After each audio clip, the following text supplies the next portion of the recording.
Περιφέρεια Κεντρικής Μακεδονίας. Η περιφέρεια στην πράξη.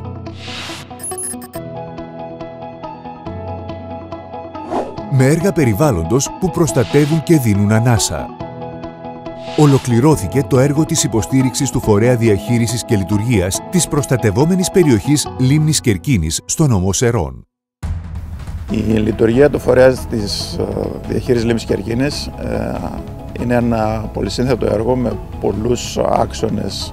Περιλαμβάνει πρόγραμμα παρακολούθησης, πρόγραμμα ευαισθητοποίησης, ενημέρωσης κοινού και φορέων, τη φύλαξη της περιοχής, καθώς επίσης και δράσεις προστασίας και διαχείρισης του Εθνικού Πάρκου. Για να υλοποιηθούν όλες αυτές οι δράσεις, στα πλαίσια του προγράμματος έχει γίνει η προμήθεια του απαραίτητου εξοπλισμού, οχημάτων, τηλεσκοπίων, φωτογραφικού εξοπλισμού κλπ. Καθώς επίσης και η έκδοση έντυπου και ηλεκτρονικού υλικού για το Εθνικό Πάρκο. Χάρη στο έργο αυτό, το οποίο χρηματοδοτήθηκε από την Περιφέρεια Κεντρικής Μακεδονίας μέσω του ΕΣΠΑ, έγινε δυνατή η υλοποίηση όλων αυτών των δράσεων του Φορέα Διαχείρισης, τα οποία αλλιώς θα ήταν αδύνατο να χρηματοδοτηθούν από οποιοδήποτε άλλο χρηματοδοτικό μέσο. Η Λίμνη Κερκίνη, η οποία αποτελεί το κεντρικό τμήμα του Εθνικού Πάρκου Λίμνης Κερκίνης, έχει πολύ μεγάλη περιβαλλοντική αξία, γιατί ακριβώς αποτελεί χώρο διαβίωσης και αναπαραγωγής για περισσότερα από 300 είδη πουλιών.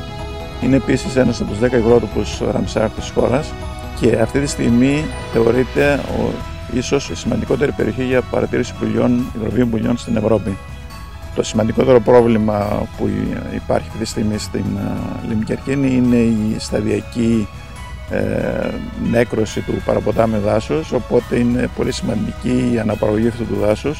Γι' αυτόν τον λόγο στα πλαίσια του προγράμματος έχουν γίνει τεχνητές νησίδες, έτσι ώστε να μπορέσουν να φωλιάσουν πολλά είδη πάνω εκεί, καθώς επίσης και περιφράξεις και φυτεύσεις, έτσι ώστε να μπορέσουμε σιγά σιγά να επαναφέρουμε τμήμα της πρώτερης κατάστασης του παραποτάμιου δάσους και των καλαμώνων.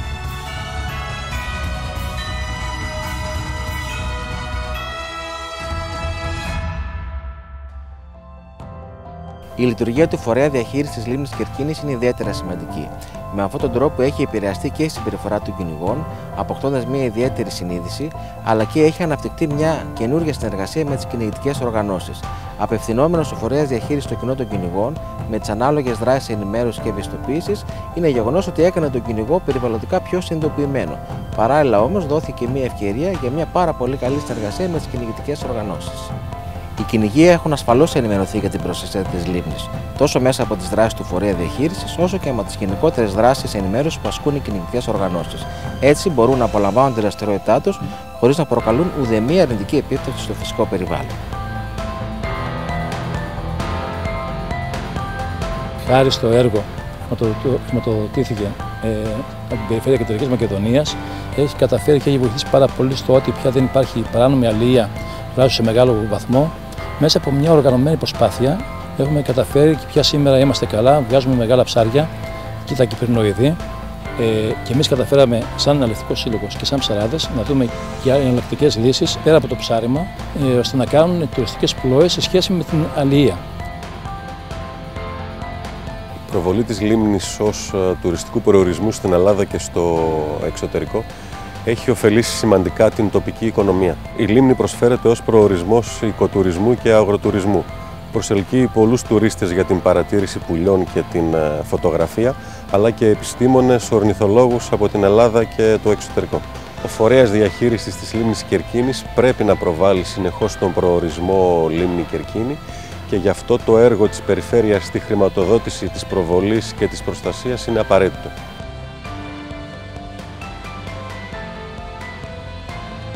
Η Λίμνη Κερκίνη,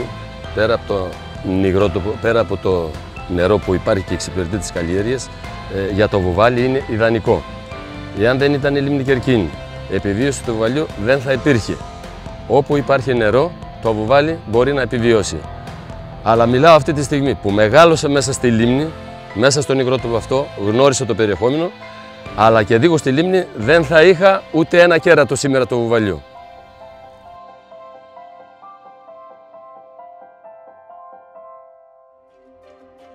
Στη Λίμνη Κερκίνη ήρθαμε για παρατήρηση πουλιών. Είμαστε εθελοντές παρατηρητές από την Ελληνική Ορνηθολογική Εταιρεία και παρακολουθούμε παράλληλα και κάποια σεμινάρια παρατήρησης πουλιών. Η λίμνη Κερκίνη έχει μεγάλη βιοποικιλότητα και ειδικά η ορνηθοπανίδα της παρουσιάζει μεγάλο ενδιαφέρον. Γι' αυτό το λόγο ήρθαμε και στη συγκεκριμένη λίμνη. Ο φορέας διαχείρισης της περιοχής βοηθάει πάρα πολύ στο να ενημερώνεται ο κόσμος και να συνειδητοποιεί και την αξία της περιοχής αυτής, της βιοποικιλότητας της περιοχής αυτής. Το έργο του φορέα διαχείρισης ωφελεί όχι μόνο την τοπική κοινωνία και την ευρύτερη περιοχή, αλλά γενικότερα την εθνική οικονομία, λόγω της προσέλκυσης πολλών ξένων επισκεπτών στην περιοχή.